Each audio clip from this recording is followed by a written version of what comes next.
नमः सिद्धेभ्यः।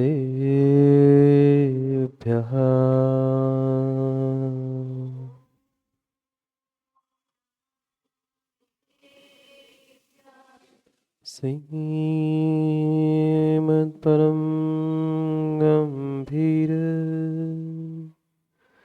स्याद्वान्मोघनाशनम्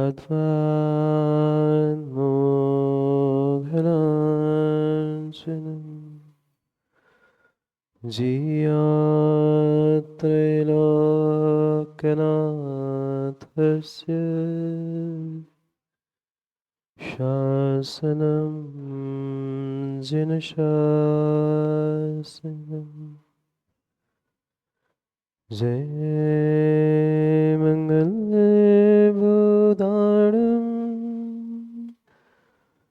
विमलाणं नारदंसनमयारं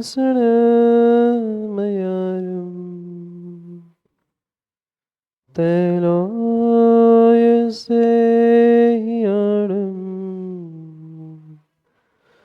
नमोऽस्ति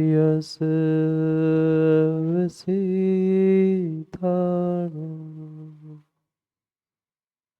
नमो हरिहन्ताणम्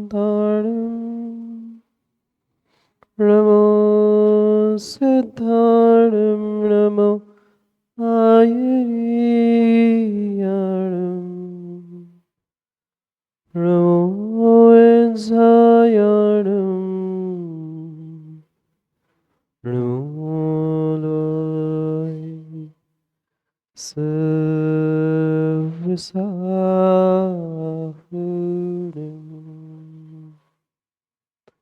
अनंत अनंत परम सिद्ध भगवान की 1008वीं आदिनाथ भगवान की परम पूज्य आचार्य भगवान कुंद कुंद स्वामी की परम पूज्य आचार्य भगवान गुरुवर विशुद्ध सागर जी महाराज की सनातन जैन धर्म की। बोले परम पूज्य मुनि 108 से सुपर सागर जी महामुनि राज की, समस्त मुनि संघ की।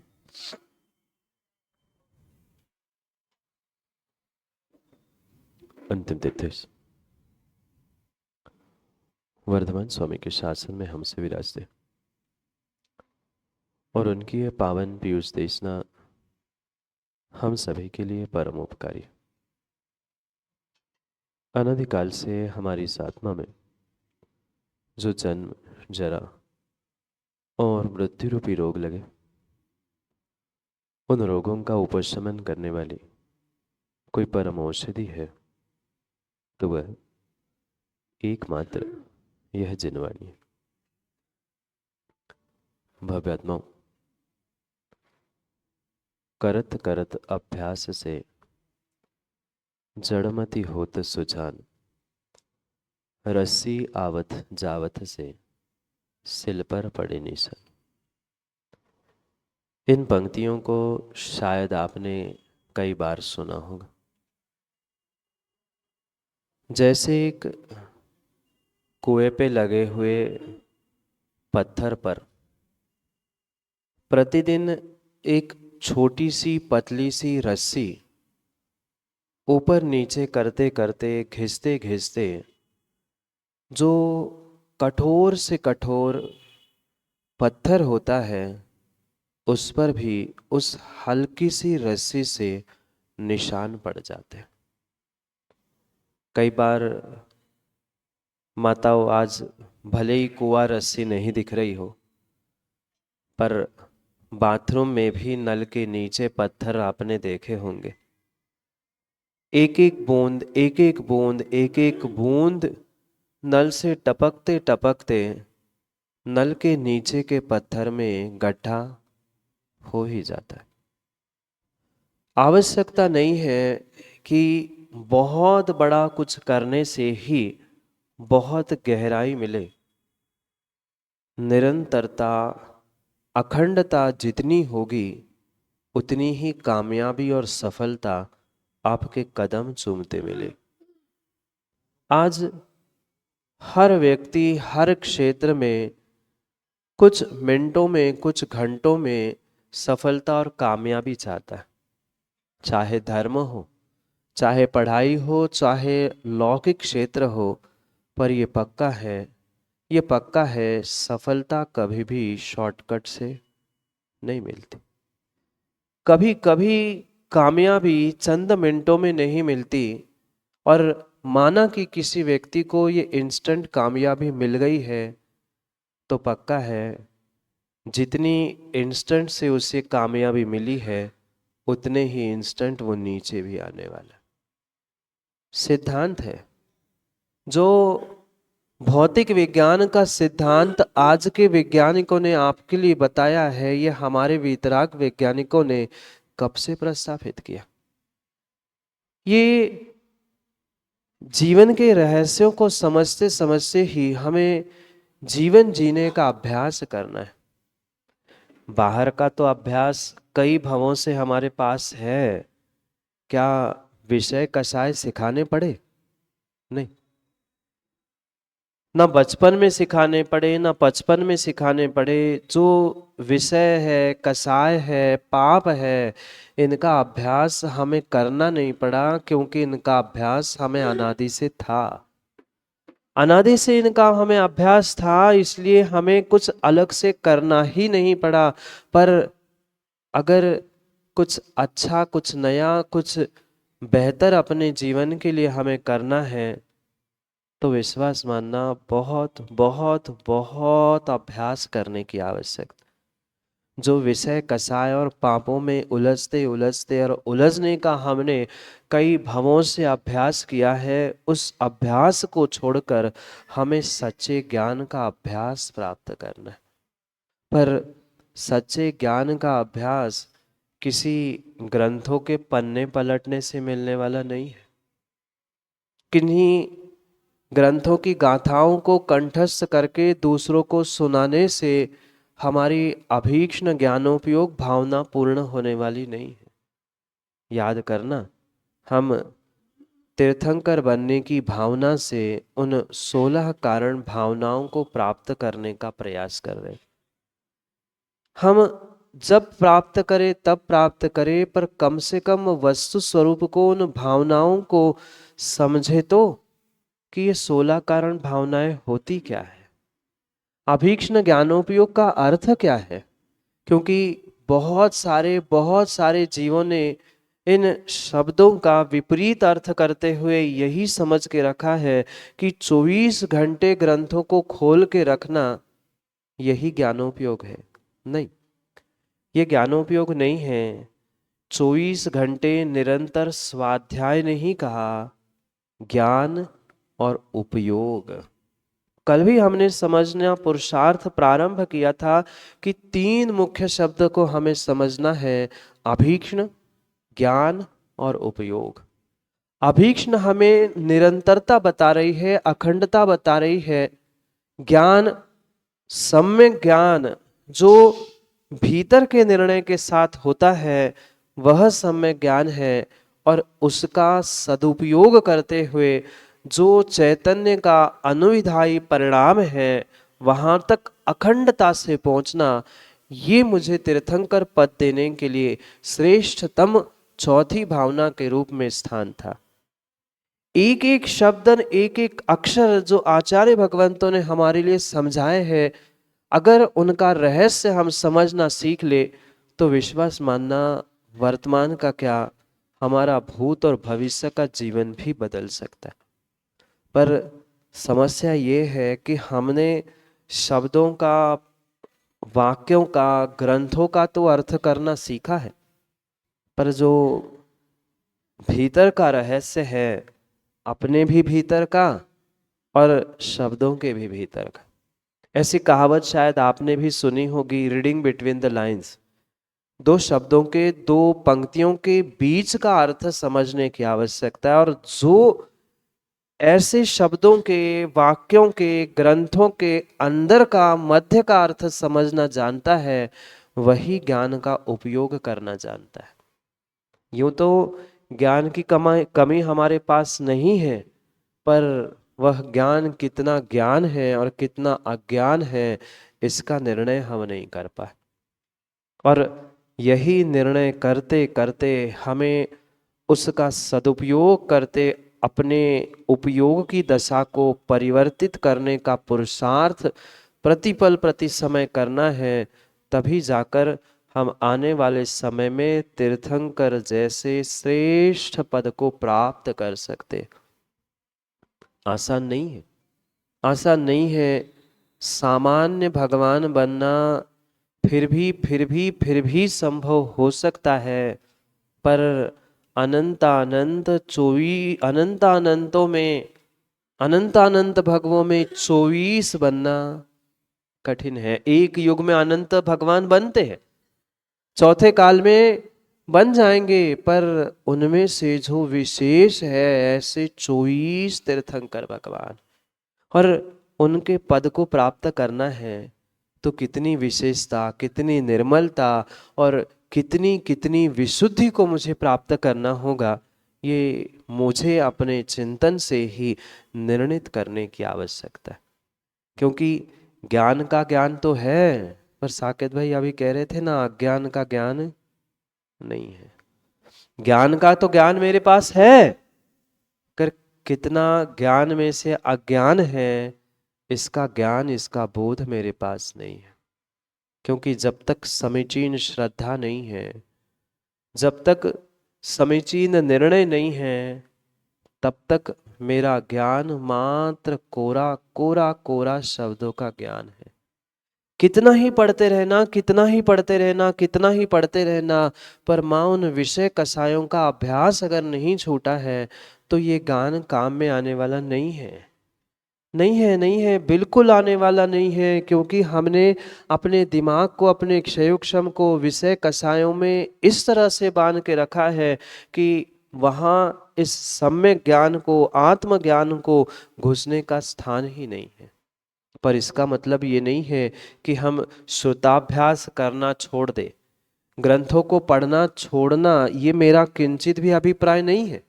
वो तो पढ़ना ही पड़ेगा, पर अभीक्ष्ण ज्ञानोपयोग का मतलब 24 घंटे आप काल का अतिक्रमण करते हुए, कालाचार को छोड़ के अनध्याय काल में भी अध्ययन कर रहे हो, तो ये भी ज्ञान का और आपके उपयोग का दुरुपयोग है। क्योंकि काल मायने रखता है श्रुताभ्यास के लिए, और श्रुताभ्यास नहीं, जीवन के प्रत्येक अभ्यास और प्रत्येक पुरुषार्थ के लिए वह विशेष विशेष विशेष काल निमित्त बनता है। काल से काम नहीं होगा, पर अनुभूत करना, जो प्रातः काल ब्रह्म मुहूर्त में स्मृत किया जाता है, पढ़ा जाता है, कार्य किया जाता है, उसकी विशुद्धि कुछ अलग ही होती है। क्यों निर्ग्रंथ मुनिराज ऐसे ब्रह्म मुहूर्त में उठकर अपना स्वाध्याय, अपना अध्ययन, अपना सामयिक, अपना ध्यान करते हैं? क्योंकि इस काल का भी प्रभाव जीव के पुरुषार्थ पर पड़ता है।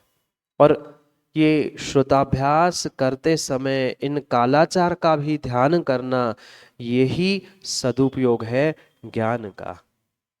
व्यक्ति जानता तो बहुत कुछ है, पर कई बार ज्ञान के लोभ में आकर मुझे ये पढ़ना है, मुझे वो पढ़ना है, जो अनध्याय काल में, मतलब पढ़ने का काल नहीं है। जैसे सामायिक का निर्धारित काल है, मध्याह्न मध्यरात्रि का काल है, इन कालों में अगर मात्र आप श्रुताभ्यास, अभीक्ष्ण ज्ञानोपयोग दिखाने के चक्कर में कर रहे हो, तो वह अभीक्ष्ण ज्ञानोपयोग नहीं है। सूत्र ग्रंथ, सिद्धांत ग्रंथ आदि आदि का अध्ययन करने का निर्धारित समय है, निर्धारित काल है, और उस निर्धारित काल पर ही उसका पुरुषार्थ करेंगे तो ही वह किया हुआ श्रुताभ्यास आपके लिए सम्यक ज्ञान के लिए फलीभूत हो सकता है, अन्यथा होने वाला नहीं है। और शायद जीवन में आज तक यही हुआ, शायद जीवन में आज तक यही हुआ। ऐसे कई सारे विद्वान ज्ञानी भी हमने देखे जो जीवन भर श्रुताभ्यास करते रहे, पर थोड़ा सा कालाचार का विवेक खोकर इतना इतना अविवेक से उन्होंने अभीक्ष्णता ज्ञान की प्राप्त की। मैं अभीक्ष्ण ज्ञानोपयोग नहीं कह रहा हूं, अभीक्ष्णता अखंडता प्राप्त की। अंतिम समय में ऐसी दुर्दशा हुई, उन्हें कमरे में बंद करके उनकी मृत्यु हो गई। हाँ, सत्य घटना है माँ। ज्ञानी, विद्वान, प्रतिष्ठित नाम लेना उचित नहीं है, पर ऐसे ज्ञानी विशेष विशेष विद्वत्ता को प्राप्त जिन्होंने कर लिया, मात्र विद्वत्ता को दिखाने की पीछे अनध्याय काल में भी इतना अध्ययन कर लिया, कालाचार को भूलकर अंतिम समय में हकीकत है उसी कमरे में करते थे और उसी को मचाकर खा लेते थे। ऐसी दुर्दशा हुई। हाँ, अगम में लिखा है असमाधि का अगर कोई कारण है तो असमय में अध्ययन करना। ये इसलिए समझना आवश्यक है क्योंकि अभीक्ष्ण ज्ञानोपयोग की लोगों ने, विद्वानों ने आज विपरीत व्याख्यान करना प्रारंभ कर दिया है। मात्र असमय में पढ़ना या अभीक्ष्ण ज्ञानोपयोग नहीं है, ज्ञान का उपयोग करो ना। आप असमय में चिंतन कर सकते हो, मनन कर सकते हो, अपने आप में जो आपने पढ़ा है उसका पुनः पुनः आकलन कर सकते हो, पर ग्रंथों को खोलकर स्वाध्याय शुद्ध पढ़ते रहना ये अभीक्ष्ण ज्ञानोपयोग नहीं है। पुनः तीनों शब्दों को सपना, अभीक्ष्ण यानी निरंतरता। तो निरंतरता 24 घंटे कौन ग्रंथ लेकर बैठ सकता है? बैठने का अभिप्राय था ही नहीं। अरे सामायिक के समय में सामायिक करनी पड़ेगी।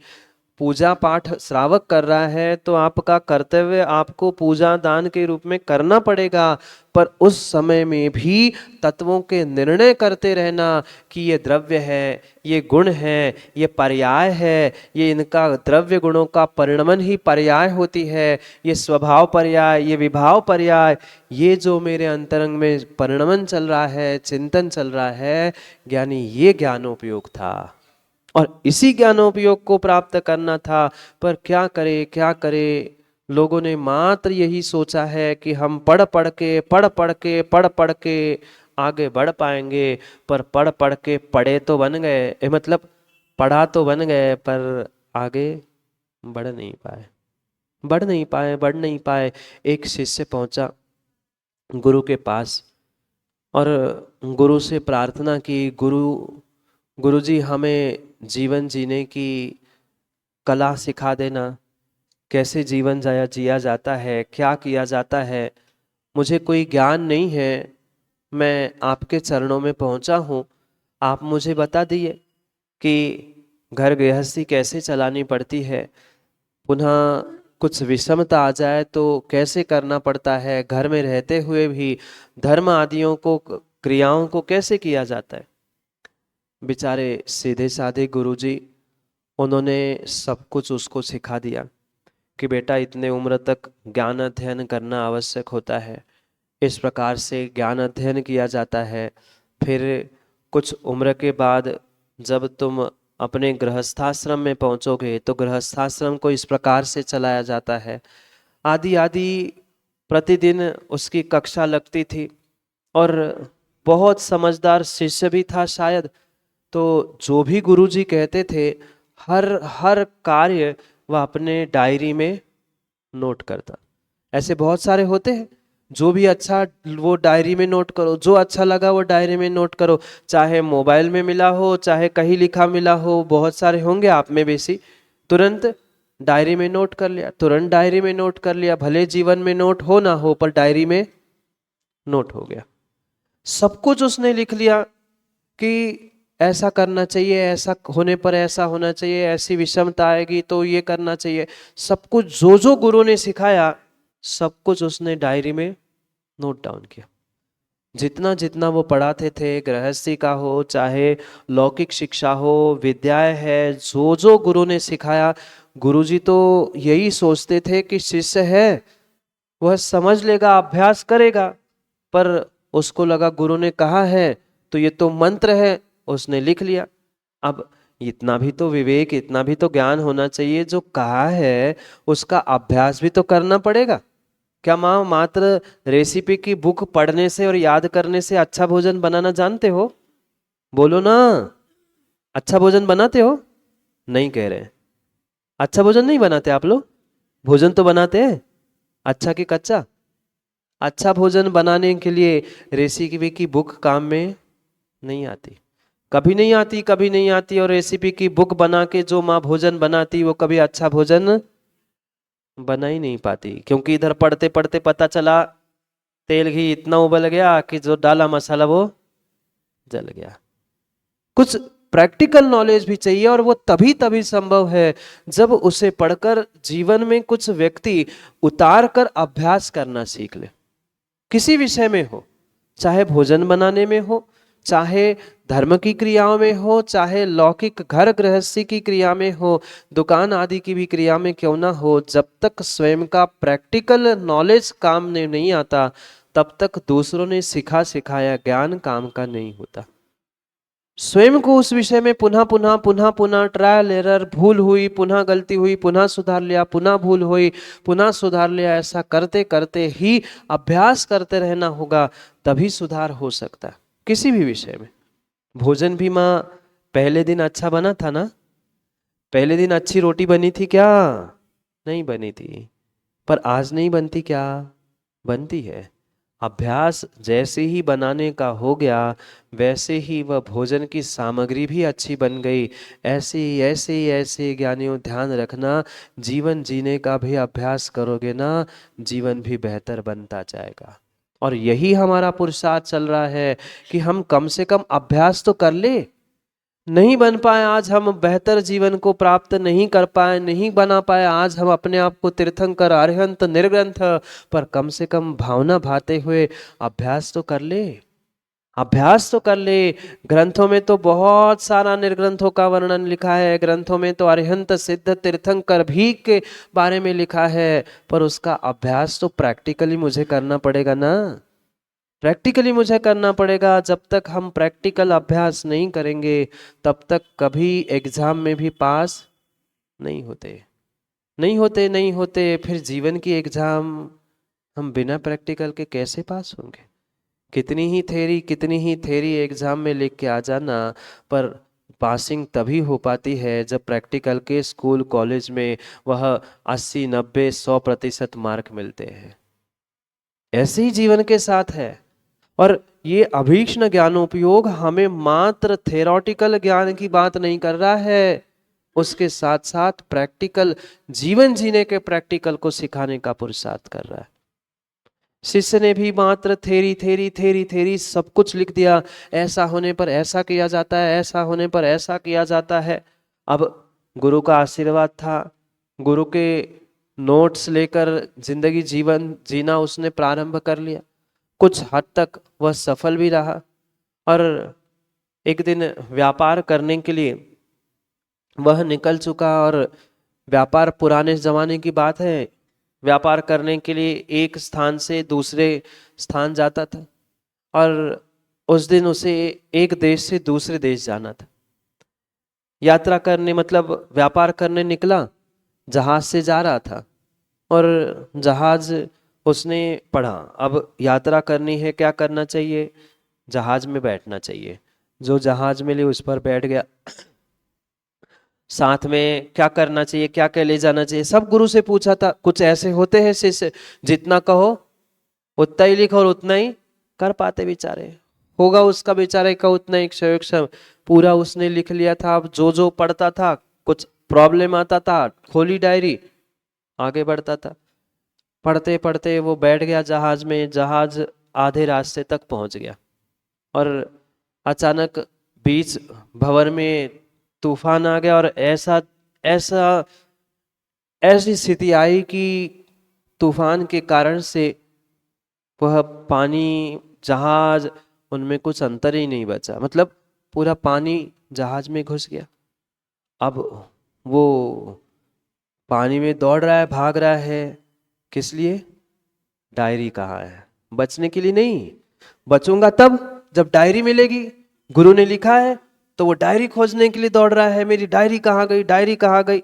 अब पानी में कहाँ डायरी मिल रही है, फिर भी जैसे तैसे पुण्य का उदय होगा, डायरी उसको मिल गई। डायरी खोजता है, अरे अगर ऐसे यात्रा करते समय जहाज में पानी भर जाए तो गुरु ने कहा है जहाज छोड़ दो, उस पड़ता है, अरे कूद जाओ, वो उसके ऊपर जाता है और जाके कूद जाता है, और कूद जाता है और डूब जाता है। क्योंकि मात्र उसने कूदना ही गुरुजी ने कहा था, ये कहा ही नहीं था उसके पहले तुम्हें पानी में तैरना भी, ये तो कहा ही नहीं था। यही स्थिति यही स्थिति यही स्थिति पंकज भाई हम सब के साथ हुई है। गुरु ने तो जिनवाणी में लिखा है कि डूबने लग जाओ तो जहाज से उतर के कूद जाओ। हम कूद तो गए पर उसके पहले तैरना कभी हमने सीखा ही नहीं, सीखा ही नहीं। अब भूल गुरुजी की थी, गुरुजी ने तैरना क्यों नहीं सिखाया? ये तो आपको कहना चाहिए था ना गुरुजी, आप कह देते कि पहले तैरना भी सीखना पड़ेगा बेटा, हम तो गुरु आज्ञा मानते हुए है। भैया गुरु आज्ञा तो माननी है, जिनवाणी की माननी है, पर अपने विवेक को भी तो जागृत करो, विवेक को भी जागृत करो, नहीं तो पक्का है तुम भी कूद के डूब के मर ही जाओगे, कूद के डूब के मर ही जाओगे। इसलिए सोच समझ कर निर्णय करना। आचार्य भगवंतों ने कहा है जेन रागा विवज्जज। ज्ञान क्या है? ज्ञान क्या है? ये शब्दों का मात्र ज्ञान नहीं है। ज्ञान को समझाते हुए जिन शासन में ज्ञान कुछ विशेष है, जिन रागा विविजज, जिन मित्ति पवासेज, जिन तत्व विसुजेज तम नाणम जिन शासने। इस जिन शासन में अगर कोई ज्ञान है वह सम्यक ज्ञान तभी हो सकता है जिन रागा विविजज, जो राग द्वेष विषय कसाय इनसे तुम्हें दूर कर दे, उनसे विरक्ति को उत्पन्न करा दे। अगर राग द्वेष से तुम्हारी विरक्ति नहीं है, अपने ज्ञान का तुम दुरुपयोग राग द्वेष अपना पराया विषय कसाय की पुष्टि के लिए कर रहे हो, तो वह ज्ञान ज्ञान नहीं है, वह मिथ्यात से युक्त होता हुआ अज्ञान ही है, अज्ञान ही है। क्योंकि जो ज्ञान मोह से और विषय कषायों से ग्रसित है वह कभी कभी सम्यक ज्ञान नहीं होगा। और जब सम्यक ज्ञान ही नहीं है तो ज्ञानोपयोग किस बात का, ज्ञानोपयोग किस बात का? इसलिए शब्दों को भी समझे और शब्दों के भीतर रखे हुए जो भावार्थ है उनको ग्रहण करने का प्रयास करना होगा, तभी उनकी भाव भावनाओं तक हम पहुंच सकते हैं, तभी उन भाव भावनाओं तक हम पहुंच सकते हैं। जेण मित्ति पवासे च, राग द्वेष को छोड़ते हुए परस्पर में जो मैत्री भाव उत्पन्न कराए, धर्म धर्मात्मा के प्रति वात्सल्य उद्घाटित करा दे, यही सच्चा ज्ञान है। अन्यथा ज्ञान ज्ञान ही नहीं है। अरे बहुत ज्ञानी बहुत ज्ञानी बहुत ज्ञानी हो गए, पर किस काम के, किस काम के? तुम अपने ज्ञान में अकड़ के चल रहे हो। ये ज्ञान ज्ञान नहीं है, ये ज्ञान ज्ञान नहीं है। इसलिए जो क्रम भावनाओं का कहा है वास्तव में वह क्रम भी आवश्यक था। विनय संपन्नता नहीं है तो तुम्हारा अभीक्ष्ण ज्ञानोपयोग बन नहीं सकता, बन नहीं सकता। ज्ञान तभी तुम प्राप्त कर लेना ज्ञानी जब तुम्हारे भीतर विनय होगी, विनय से झुकना होगा। जीर्ण मित्ति पवासेज, परस्पर में मैत्री भाव कितना है? बोलो है? नहीं है। मैत्री कह रहा हूं मित्रता नहीं, मैत्री कह रहा हूं मित्रता नहीं। मित्रता भिन्न विषय है। एक थाली में खाना, गले में हाथ डाल के घूमना, होटल मूवी थावे जाना, ये मित्रता हो सकती है, मैत्री नहीं। मैत्री नहीं, मैत्री नहीं। जो दुखों को, दूसरों के दुखों को उत्पन्न नहीं होने देने रूप जो मेरी परिणति है, ये मैत्री है। परेशान दुखानुत्पत्ति मैत्री, दूसरों को मेरे कारण से किसी प्रकार का दुख उत्पन्न ना हो, ये जो मेरी भावना है, यही वास्तविकता में मैत्री है। और इसीलिए तो सामायिक में कई बार पढ़ते होंगे ना, प्रेम भाव हो सब जीवों पे सत्वेशु मैत्री। ये मात्र माँ सामायिक में भगवान को सुनाने की ही काम की है, पर अपने आप को सुनाने की काम की नहीं हुई, नहीं हुई, नहीं हुई। और जब तक हम अपने आप को नहीं सुना पा रहे हैं, नहीं समझा पा रहे हैं, तब तक विश्वास मानना, हमारा ज्ञान कोई काम का नहीं है, कोई काम का नहीं है। परस्पर में थोड़ी सी मैत्री की, वात्सल्य की भावना जागृत करो। धर्मात्माओं, कैसे आप धर्मात्मा हो? कैसे आप धर्मात्मा हो? अगर हम अपने धर्म आयतनों के प्रति और धर्मात्माओं के प्रति ही राग द्वेष छोड़कर विचार नहीं कर पा रहे हैं, तत्वों का निर्णय नहीं कर पा रहे हैं, क्या होगा? क्या होगा? मात्र और मात्र परस्पर के राग द्वेष और रंजिशों के कारण से ही आज हमारे धर्म आयतन और धर्मात्मा नष्ट हो रहे हैं। क्यों बड़े बड़े क्षेत्र हमारे हाथों से छूट रहे हैं? क्यों क्यों ये आज विडंबनाएं हो रही है? मात्र और मात्र हमारी परस्पर की कसायों की जो रंजिश है, उसके कारण से हमारे धर्म आयतन हमारे हाथों से छूट रहे हैं। आदिनाथ हमारे हैं, महावीर तुम्हारे हैं, पारसनाथ इनके हैं, ये मंदिर हमारे कॉलोनी का, ये तुम्हारा।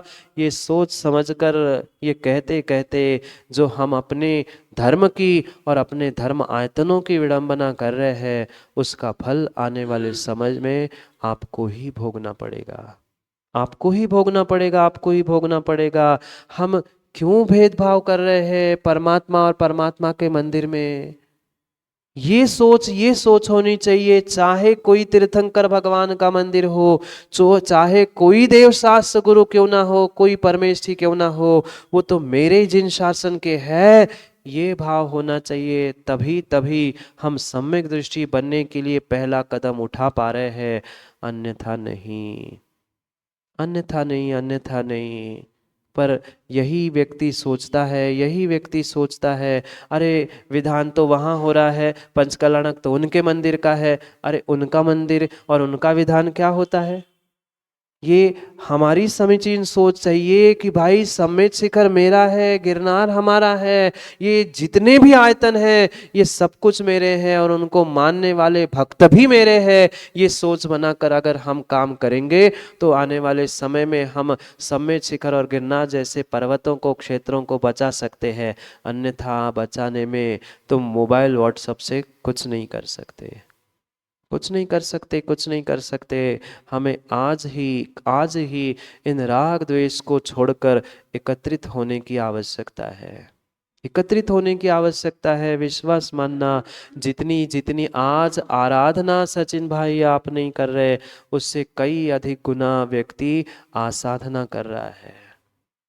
चाहे ज्ञान की हो, चाहे अपनी हो, चाहे उन धर्म आयतनों की हो। और आपकी आसाधना के कारण से ही, आपकी आसाधना के कारण से ही ये क्षेत्र हमारे हाथों से छूट रहे हैं, हाथों से छूट रहे हैं। पहले जमाना होता था, कभी सम्मेद शिखर जी की यात्रा करते थे तो सुबह जब जा पहुंचते थे तब से नीचे उतरते तक कंठ गीला तक नहीं किया जाता था। आज जाने से पहले ही रात में खाते हैं, साथ में भी ले जाते हैं, और नहीं हो तो वहां से भी। कितनी विडंबना! क्या इतनी शक्ति नहीं है? क्या इतनी शक्ति नहीं है? ऐसे दुकान में ग्राहकी चलने लग जाए तो सुबह की रात कब हो जाए, वहां तो पानी भी नहीं मिले चल जाएगा, पर वहां चढ़ते समय 4 बार पानी चाहिए और पता नहीं क्या क्या आजकल व्यवस्थाएं हो गई।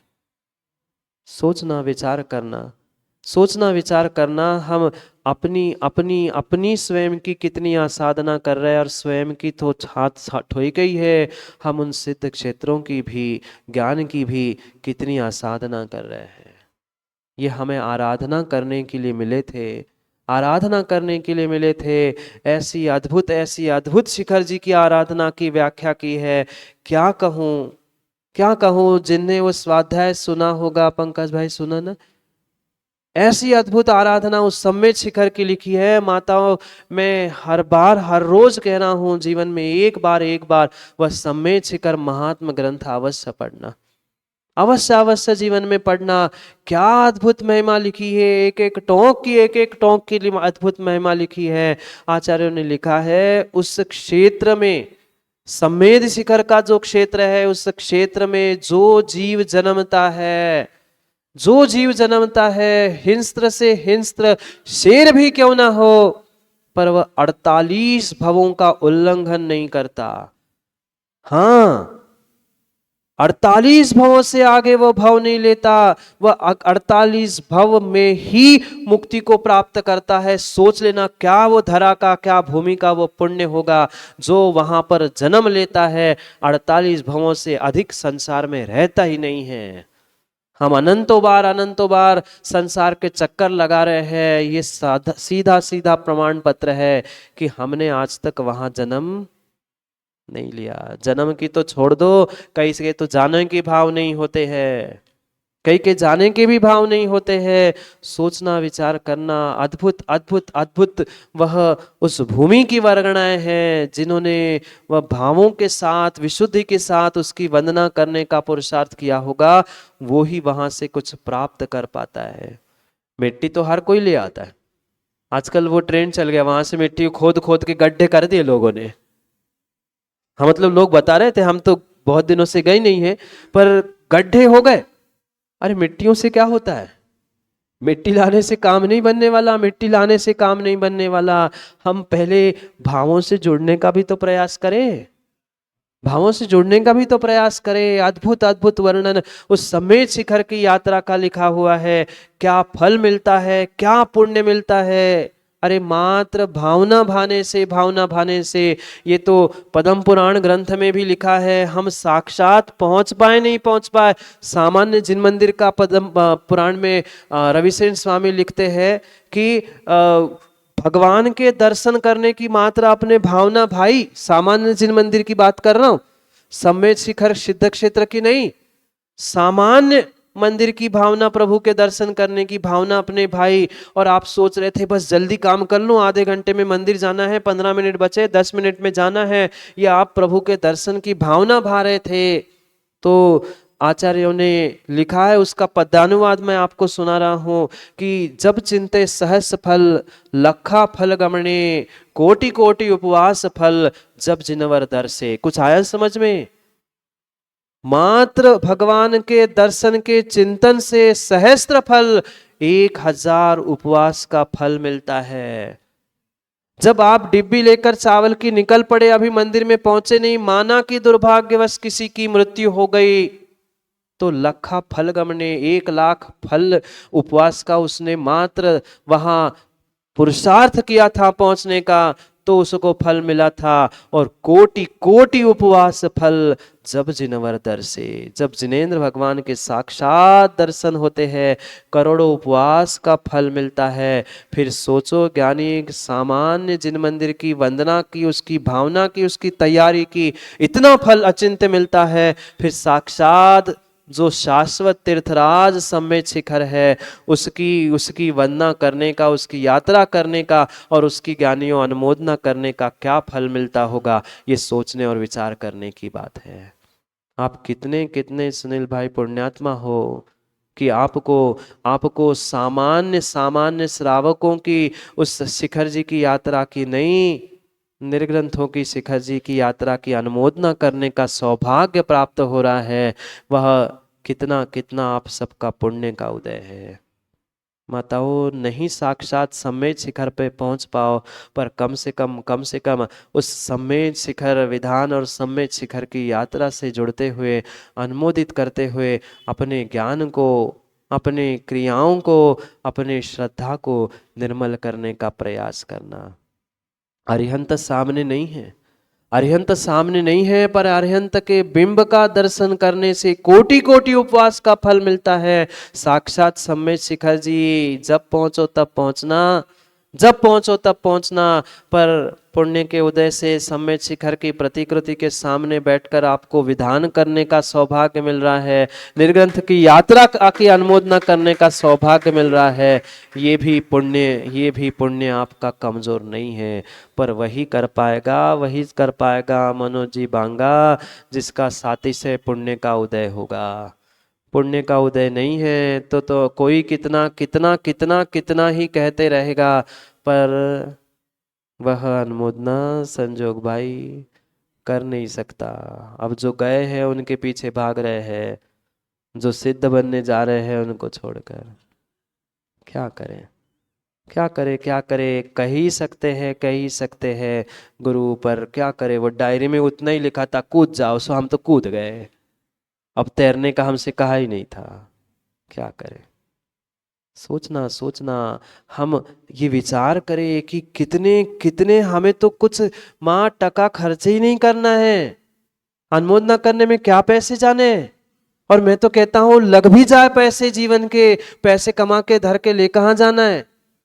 जीवन की कुछ पूंजी, पुण्य की भी जीवन की कुछ पूंजी पूंजी हम ऐसी क्रियाओं में लगाएंगे तो कितना कितना अचिंत्य फल।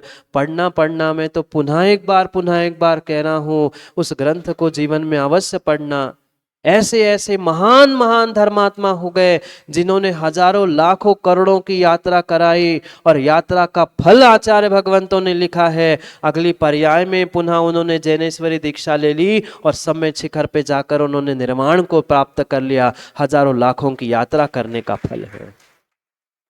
अरे हम हजारों लाखों की नहीं कर पा रहे हैं, अपनी तो कर ले, अपनी स्वयं की कर ले। जैसे बने अपने भावों को, अपने आप को संजोने का प्रयास करना। पुनः पुनः पुनः पुनः ये सौभाग्य आपको मिल पाए, जरूरी नहीं है, जरूरी नहीं है, जरूरी नहीं है। नहीं तो बहुत सारे कहेंगे महाराज जी ऐसी तो प्रतिकृतियां हर जगह बनती है। पर जब भगवान की प्रतिकृति को संस्कारों के अर्हंत मान के इतना फल मिल सकता है, फिर साक्षात अगर हम उन्हीं के सामने बैठकर, भले ही प्रतिकृति कृत्रिम हो, भाव तो अकृत्रिम हो सकते हैं।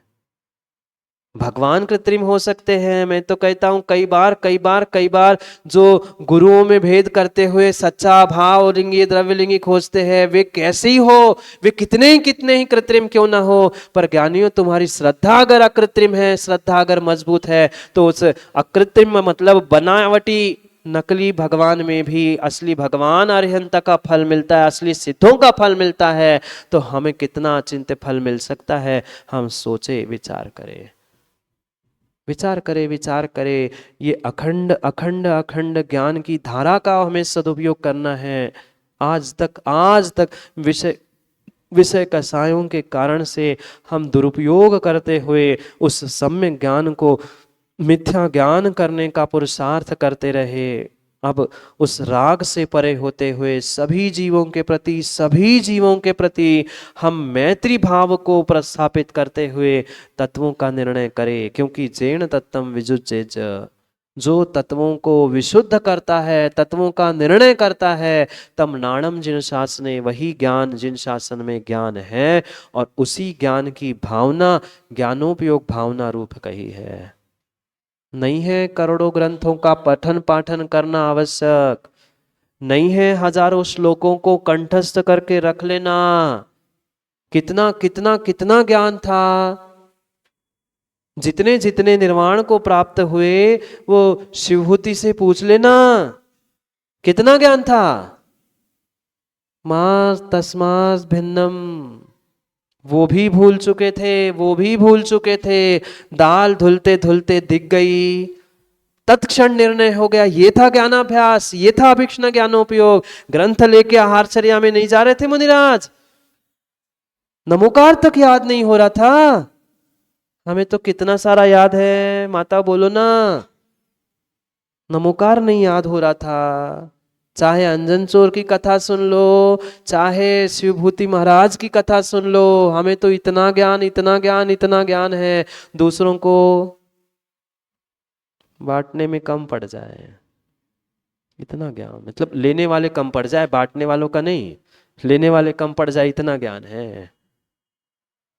सोचना समझना, ज्ञान मात्र नहीं, शब्दों का ज्ञान नहीं, कॉपी पेन डायरी में लिखा हुआ ज्ञान नहीं, अनुभूति के साथ प्रैक्टिकल में आ रहा है, वही अभ्यास रूप ज्ञान, वह ज्ञानोपयोग है। ये ज्ञानोपयोग है। और उसी उसी उसी अभीक्ष्णता को, निरंतरता को हमें प्राप्त करना है। ये निरंतरता थी। मात्र क्या क्या चिंतन की धारा, क्या ज्ञानोपयोग चल रहा होगा, क्षयोक्षम बिल्कुल नहीं था, पर फिर भी दाल धुलती हुई दिल गई और वही के वही बैठ गए। बस निर्णय हो गया, तस्मास भिन्नम, मैं अलग हूं, आत्मा अलग है, शरीर अलग है, दाल अलग है, छिलका अलग है। वहीं पे अलग अलग का निर्णय हो गया, भेद विज्ञान हो गया और कुछ मिनटों में कुछ घंटों में तो कल्याण ही हो गया। माँ कितनी बार दाल धुली, बोलो ना, कितनी बार दाल धुली, पर बुद्धि धुली नहीं धुली, नहीं धुली, नहीं धुली। शब्दों का ज्ञान होना हो, ग्रंथों का ज्ञान होना हो, मात्र अष्ट प्रवचन मातृका का ज्ञान निर्ग्रंथ बनने के बाद आवश्यक है। बहुत सारे आते, बनना तो है पर ज्ञान नहीं है। मैं तो कहता हूँ ज्ञान नहीं है तो बहुत जल्दी बन जाना, ज्यादा ज्ञानी कभी मुनिराज नहीं बन पाते। हाँ, कम ज्ञानी बन जाए बहुत अच्छी बात है, जल्दी बन जाते हैं, नहीं तो वो 19 20 21 में गिनने में ही रह जाते हैं, उसमें ऐसा उसमें वैसा। अरे तो पहले प्रैक्टिकल करके तो देख जिंदगी में क्या होता है, क्योंकि जिसने जिंदगी में प्रैक्टिकल किसी का किया ही नहीं ना, उसको रेसिपी बुक लिखने में आनंद तो आता है पर उसने बनाया कभी नहीं होता है। जो बनाता है ना उसे पता होता है कि कैसे घर चलाया जाता है और कैसे दुकान चलाई जाती है, कहने वाले तो बहुत होते हैं। ऐसे ही है, जिसने प्रैक्टिकल नॉलेज सीखा ही नहीं, गुरु के पास रहा ही नहीं है, वो क्या खाक चर्चा करे। मात्र अष्ट प्रवचन मातृका से कल्याण हो गया, मात्र नमोकार से श्रद्धा से कल्याण हो गया। मत करो अष्ट प्रवचन मातृका भी प्राप्त, 5 समय 3 गुप्ति, वो भी बहुत बड़ी बात है। अरे कम से कम नमोकार पे श्रद्धा नहीं कर लो, अंजन चोर निरंजन बन गया। और आज का निरंजन नहीं, आगे का नहीं कहूंगा, बाकी आप समझ गए होंगे संकेतों को, इतने ज्ञानी तो है ही आप लोग। सोचना, विचार करना, अभीक्ष्णता चाहिए, अखंडता चाहिए, मात्र द्रव्य श्रुत में नहीं, भाव श्रुत की बात चल रही है, भाव श्रुत की बात चल रही है, भाव श्रुत की बात चल रही है। जितना है जितना है जितना है उतना भी पर्याप्त है, पर उतनो उसको ही पुनः पुनः पुनः पुनः पुनः पुनः मतने की आवश्यकता है। क्यों माँ, आप मतते हो दही को, दही को मथा कि छाछ को मथा? छाछ को मतते हैं बहुत सारे, दही को मथा ना, तो दही को रई से मथने के बाद मक्खन निकलता है ना। कितने बार रई से आप मक्खन निकालते हो?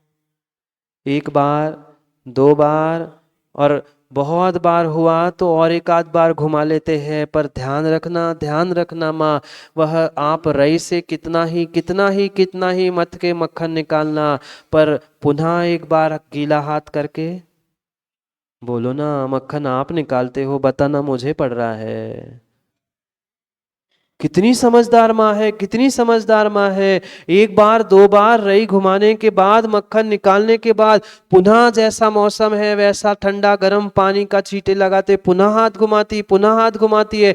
उधर कढ़ाई पे मक्खन घी बनने लग गया है, फिर भी 1 आध बार, फिर 1 आध बार, फिर 1 आध बार। क्यों महाराज जी? जितनी बार हाथ फेर लूं, जितनी बार हाथ फेर लूं, जितनी बार हाथ फेर लूं, एक आध चम्मच तो घी, मतलब मक्खन, बोलो ना माँ, मौन है ना सबका, 1 आध चम्मच तो मक्खन निकलता ही है। जितनी बार फेरोगे उतनी बार मक्खन निकलता है ज्ञानी। ऐसे ही जितनी बार श्रुत का अभ्यास करोगे, जितनी बार श्रुत का अभ्यास करोगे, जितनी बार श्रुत का अभ्यास करोगे, उतना उतना तत्वों के निर्णय रूप मक्खन निकलेगा। पर राग द्वेष से रहित होते हुए अगर है तो, अन्यथा नहीं।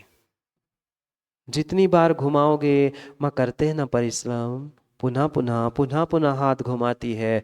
इतना ही सही, भले ही कढ़ाई में डालने नहीं काम आ जाए, बच्चों को खिलाने तो काम आ ही जाता है।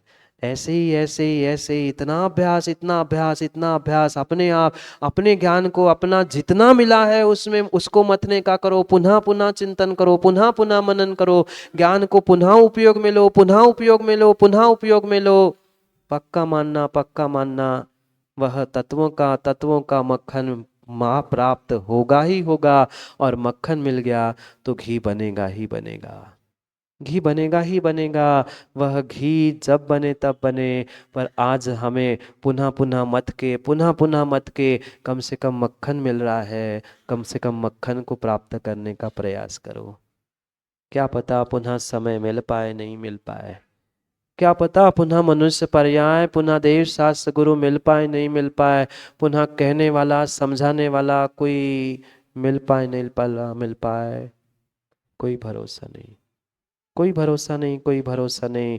इसलिए प्रयास करो, प्रयास करो अपने ज्ञान को उपयोग में लाने की, ज्ञान को उपयोग में लाने की, दूसरों को उपयोग में नहीं लाना, गेय को उपयोग में नहीं लाना। गेय यानी वस्तु, गेय यानी पदार्थ, गेय यानी जो बाहर के द्रव्य है उनको नहीं, हमें अपने ज्ञान को ही गेय बनाते हुए उसको ही अपने चैतन्य में उपयोग में लाना है।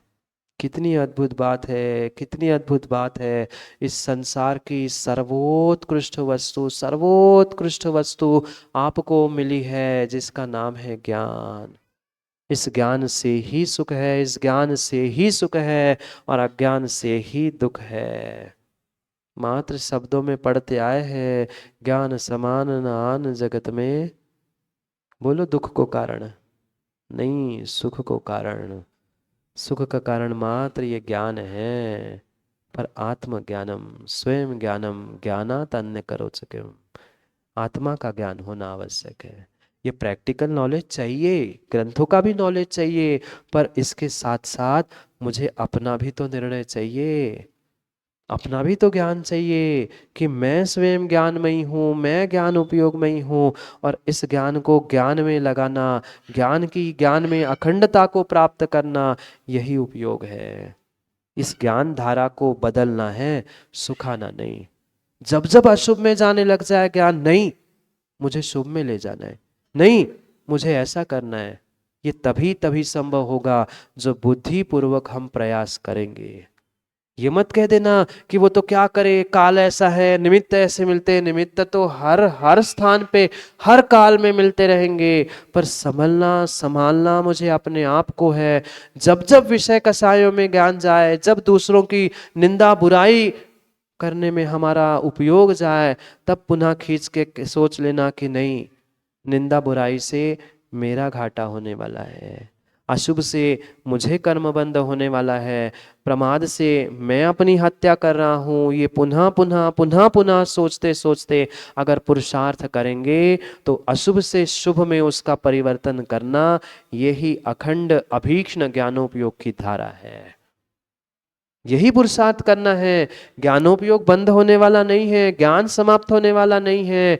बस जो विपरीत दिशा में जा रहा था उसे पुनः मोड़ लो, पुनः मोड़ लो, पुनः मोड़ लो, पुनः मोड़ लो। यही पुरुषार्थ करना है जो हमारे लिए अभीक्ष्ण अभीक्ष्ण ज्ञानोपयोग में वह परिवर्तित करते हुए तीर्थंकर प्रकृति जैसे महान महान महान प्रकृति का बंध करने वाला है। जाओ, समय हो गया, समय हो गया। क्या करें, क्या करें। चौक वालों का पुण्य था, सो निर्ग्रंथ मुनिराजों को दोबारा पुनः चौक में आना पड़ा, क्योंकि क्योंकि कहीं भी जाए, कहीं भी जाए, ये जिनको अपना कल्याण करना है, ये मनुष्य पर्याय रूपी चौक में, तो मनुष्य पर्याय रूपी चौराहा है जहाँ चारों गतियों में और पांचवी गति में भी जाया जा सकता है। चारों गतियों का वह स्थान, पंचम गति का मार्ग दिखाने वाला ये मनुष्य पर्याय रूपी चौक हो, चाहे भोपाल का चौक हो, जाना आना तो यही से ही होता है। इसलिए वह आए थे तो चौक आना पड़ता है, और जाना है सो चौक में आना पड़ता है। ये तो आपकी प्रबल भावनाएं थी, सो पुनः निर्ग्रंथों को चौक में आना पड़ा। पता नहीं 10 साल बाद पुनः आना हुआ था, अब कब कहाँ कैसे पुनः आना होता है, क्योंकि हम तो सिद्धों से मिलने जा रहे हैं। अब आप भावी सिद्धों से मिल पाओ नहीं मिल पाओ, हम तो बने हुए सिद्धों से मिलने जा रहे हैं। वहाँ तो सिद्धालय में मिलेंगे ही, पर जहाँ से वो सिद्ध बने हैं, ऐसी शाश्वत भूमि की, शाश्वत वंदना की, शाश्वत भावों के साथ हम तो यहाँ इस पुण्यशाली धरा से और आपके भोपाल के जो सबके विशेष श्रद्धेय ऐसे नेमिनाथ भगवान अतिशयकारी, उनके चरण निश्रा से उस यात्रा को हमें प्रारंभ करना है। अब कितने देखने आते हैं, कितने क्या कर पाते हैं, वो उनके उनके स्वयं के पुण्य पर विशेष रूप से अवलंबित रहता है। क्योंकि क्या करे साकेत भाई, समय नहीं है ना, समय नहीं है किसी के पास। और महाराज ने तो कमेटी ने दोपहर में विधान रख लिया है, अब दोपहर में कौन आएगा, दुकान छूटेगी, व्यापार छूटेगा, क्या करें, है कि नहीं माँ। वही तो बच्चों का आने का समय है, उनका भोजन का समय है, अब छोड़ के कैसे आ सकते हैं। जिनको भावी सिद्ध और बने हुए सिद्धों पे श्रद्धा है, वह हर काम छोड़कर आगे पीछे पहुंचेगा ही। और जिसका पुण्य का उदय ही नहीं है, वह कभी भी ऐसे श्रेष्ठतम भोपाल, और मैंने सुना है, मतलब अभी बता रहे थे अध्यक्ष जी कि अभी तक शायद भोपाल में ये वह सम्मेद शिखर विधान, कभी सम्मेद शिखर की रचना करके शायद ही नहीं मनाया गया है। और वो भी शाश्वत सिद्ध भूमि, भावी सिद्धों की वह सानिध्य, वह सिद्धों की यात्रा के लिए निकलना, ये सभी नियोग पे नियोग बनने जा रहे हैं। ये पुण्यात्मा उस सौभाग्य को प्राप्त करते हुए अपने जीवन को, अपने आप को बदलने का पुरुषार्थ करेगा। समय बहुत हुआ, पुनः समय पर, क्योंकि पता नहीं कल तो आएंगे नहीं ना, क्योंकि आपके चौक में तो रहेंगे नहीं, मतलब आपके चौक में कह रहा हूँ, झिरनो मंदिर में पुनः समय पर, समय की बात के लिए हम समय पे मिलते हैं। क्योंकि समय पे किया गया काम समय को दिलाता है। बोली भगवान महावीर स्वामी की।